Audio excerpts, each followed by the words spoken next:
Okay, so the thing that we just heard was that on April 28th, the new firmware is being released, which will give us 120 frames per second on the GY LS300. So we're really, really thrilled about that. So let's see, today is April 18th. Did I get that right? I think so. And so 10 days from now, LS300 owners will be able to upgrade their firmware for free. A lot of manufacturers charge you for firmware upgrades. And you'll have 1080p, 120 frames per second. Did I get that right? That is correct, yes. So other than the 120 frames per second slow motion, what are the three things that you have appreciated most about the 2.0 upgrade?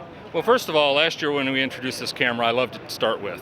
But then when 2.0 came out, there were three things that made it huge for me. One is prime zoom, and that's the ability to zoom in on the sensor when you're using HD. And you can do a 2.3 times push, which means that in a prime lens, I can zoom 2.3 times on that prime lens without losing any resolution whatsoever. The second thing is a histogram, which gives me the opportunity, particularly when I'm shooting J-log, which is the third thing, but when I'm shooting J-log, it gives me the opportunity to set my exposure and to be able to protect the whites or protect the shadows, depending on what is most important to me in the case that the contrast range is outside of the range. And then the third thing is J-log, which is a log ability as far as recording is concerned that gives me 800% of the gamut for that processor. And it allows me to color correct, and I happen to use Premiere. It allows me to color correct by just dropping a LUT that you can download off of JVC's website for Final Cut or for Premiere. And it's those three things totally changed the character of the camera.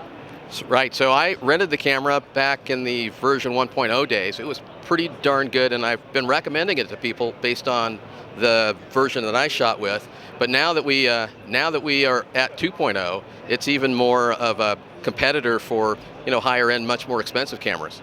It makes amazing pictures. I mean, I actually did a job with it last week where I shot everything in 4K, but I was planning on shooting or processing it all in 1920 1080. And I shot it in 4K because I had a special effects shot that I needed extra resolution.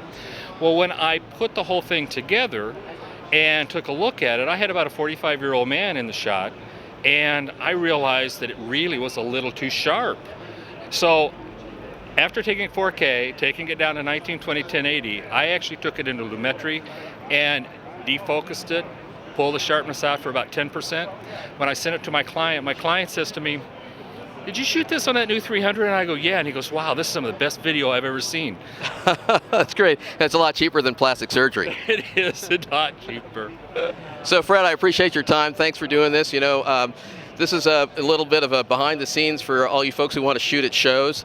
Check your audio before you leave. I had to ask Fred to do this twice. He was nice enough to do it. So I really appreciate your time. Absolutely a pleasure. Thank you so much. Thank you. Good to meet you.